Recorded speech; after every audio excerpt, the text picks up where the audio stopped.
अगले माह जुलाई में एक फिल्म आ रही है, नाम है अजमेर 92। यह फिल्म सच्ची घटना पर आधारित है। आखिर वो घटना क्या थी? वो देश का सबसे बड़ा सेक्स स्कैंडल था, कहां से उसकी शुरुआत हुई थी?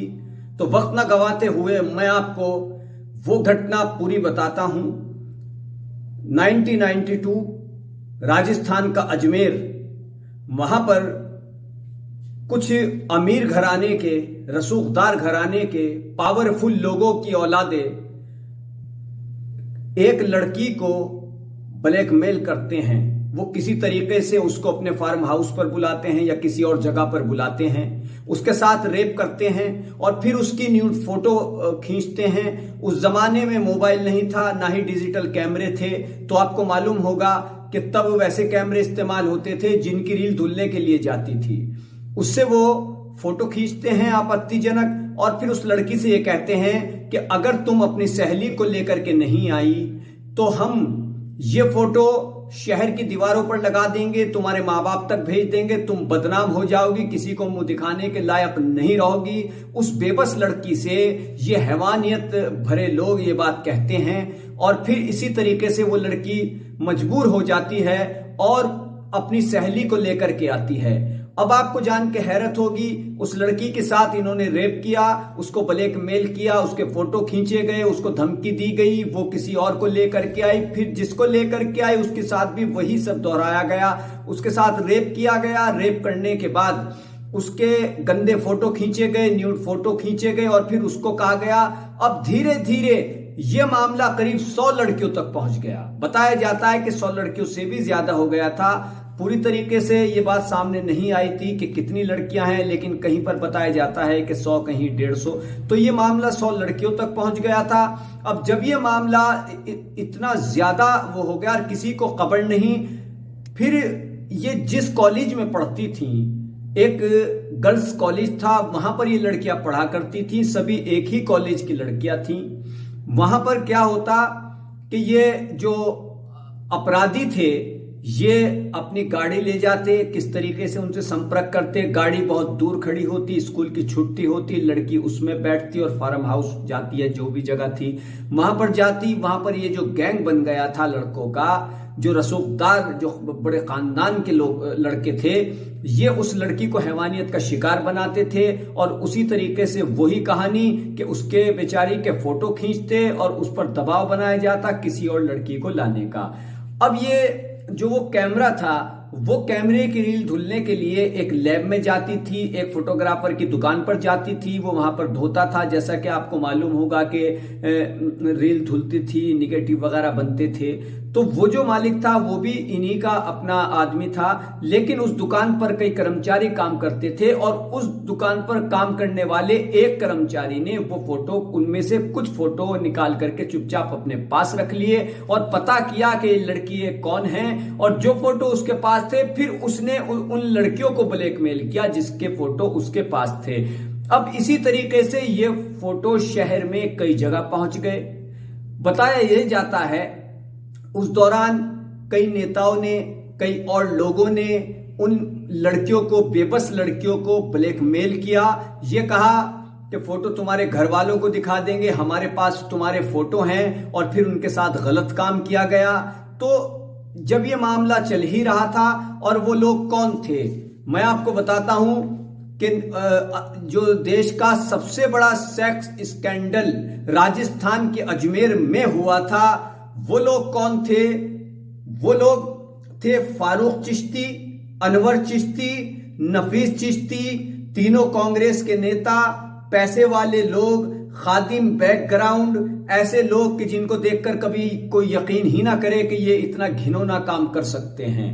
अब ये बात जब शहर में धीरे धीरे फैल गई, लेकिन किसी की हिम्मत नहीं कि कोई इन पर कार्रवाई कर सके। यहां तक कहा जाता है कि उस दौरान पुलिस ने भी इन पर कोई ठोस कार्रवाई नहीं की, क्योंकि अगर वक्त रहते इन पर सख्त कार्रवाई, सख्त एक्शन हो जाता तो शायद ये घिनौना कृत्य जो था ये न हो पाता। उस दौरान एक अखबार निकलता था, अब तो मुझे मालूम नहीं, राजस्थान में 1992 में एक अखबार निकलता था नवज्योति। उसके संपादक को जब यह बात पता लगी, उन्होंने वो फोटोग्राफ किसी तरीके से इकट्ठा किए और उन्होंने हिम्मत का परिचय देते हुए, उनको मालूम था कि कुछ भी हो सकता है, लेकिन वो सच्चे पत्रकार, उन्होंने हिम्मत का परिचय देते हुए उन सभी फोटो को ब्लर करते हुए, यानी कि चेहरा ना दिखे, अपने अखबार में छाप दिया। पूरी स्टोरी छापी गई, नाम किसी का बच्ची का नहीं लिया गया क्योंकि उनकी बदनामी होती। जो पत्रकारिता का तरीका है उसी तरीके से उन्होंने वो स्टोरी छापी। जैसे ही वो स्टोरी वहां के अखबार नवज्योति में प्रकाशित होती है तो वहां हड़कंप मच जाता है। 3 या 4 दिन तक अजमेर बंद रहता है। गिरफ्तारी की मांग उठने लगती है कि इनको गिरफ्तार किया जाए। अब वो जो आरोपी थे वो बड़े पावरफुल, जैसा कि मैंने आपको बताया कि चिश्ती खानदान से ताल्लुक रखते थे, खादिम थे, खादिम की औलादें थीं और बड़े रसूखदार, बड़े पैसे वाले। यहां तक कि उनके यहां एक नौकर काम करता था, पुरुषोत्तम शायद उसका नाम था, वो भी इसमें शामिल था। अब यह मामला जब उठा और नवज्योति अखबार में छपा, फिर बात बहुत ही हाई लेवल की हुई। राजस्थान के मुख्यमंत्री भी एक्शन में आए, बात दिल्ली तक गई कि इतना बड़ा काम हो चुका।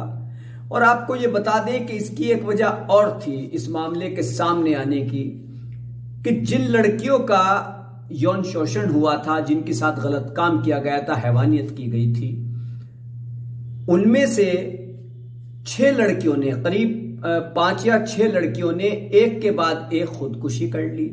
अब जब उन्होंने खुदकुशी कर ली और एक ही कॉलेज की वो लड़कियां, तब ये सुगबुगाहट शुरू हुई कि आखिर ऐसा क्या हुआ है कि 6 लड़कियों ने खुदकुशी कर ली है। अब चूंकि जुर्म छुपता नहीं, गंदा काम, घिनौना काम, बुरा काम कब छुपता है।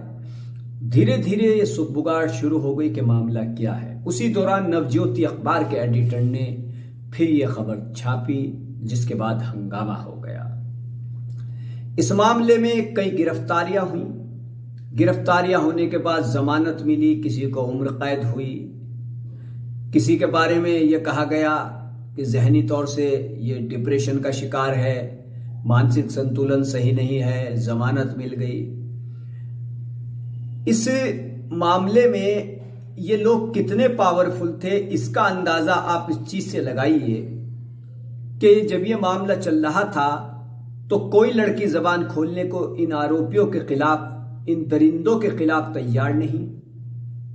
तब उनमें से 30 लड़कियां, करीब 28 या 30 लड़कियां सामने आई, जिन्होंने कहा हम इनके खिलाफ कानूनी जंग लड़ेंगे, बताएंगे कि इन्होंने हमारे साथ क्या क्या किया है। लेकिन मुकदमा शुरू हो पाता उससे पहले ही 30 में से 28 लड़कियां पीछे हट गईं। शायद इसलिए कि मां बाप की बदनामी होगी या कोई और वजह। सिर्फ 2 लड़कियां रहीं जिन्होंने ये कहा कि हम अपने बयान पर कायम हैं। उनके बयान हुए, पुलिस में मामला दर्ज हुआ और जब सब तरफ से दबाव पड़ा तो फिर आखिरकार लड़कियों को दरिंदगी का शिकार बनाने वाले इन आरोपियों को गिरफ्तार किया गया। और फिर सामने आया कि किस तरीके से देश का सबसे बड़ा सेक्स स्कैंडल अजमेर में 92 में हुआ था।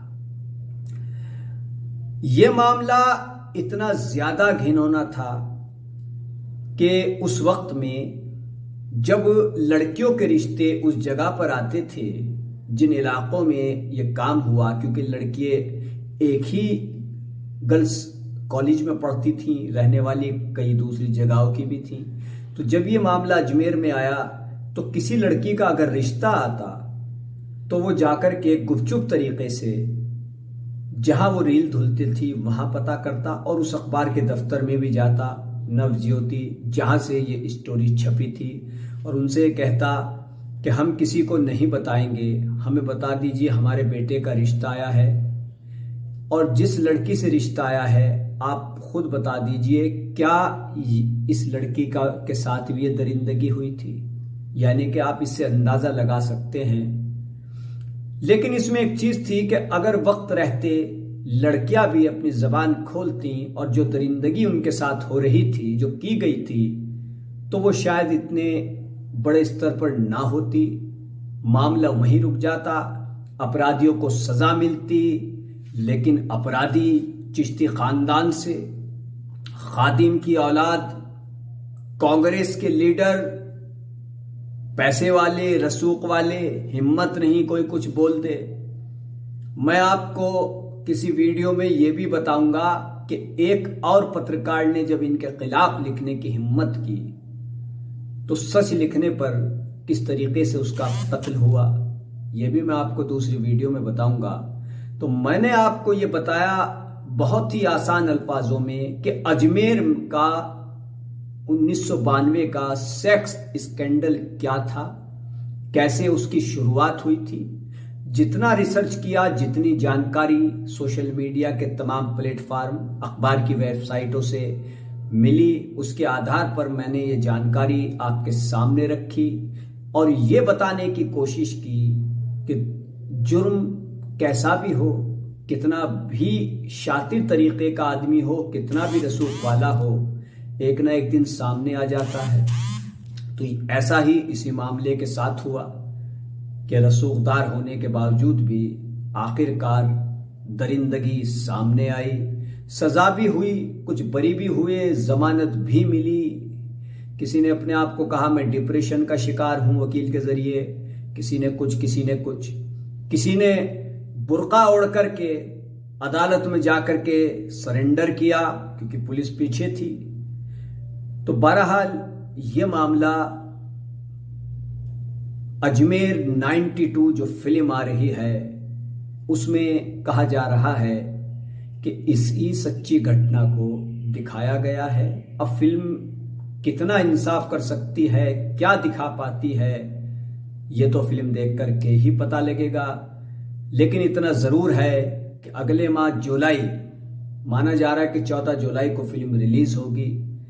तो ये फिल्म जो रिलीज होने जा रही है, इसने वो दर्दनाक यादें, वो खौफनाक सेक्स स्कैंडल एक बार फिर से ताजा कर दिया कि कैसे बेबस लड़कियों के साथ दरिंदगी की गई थी और कैसे कुछ बेबस, मजबूर, लाचार लड़कियों ने मौत तक को गले लगा लिया था। कीजिए हमारे चैनल को सब्सक्राइब, वीडियो को शेयर कीजिए, लाइक कीजिए। धन्यवाद।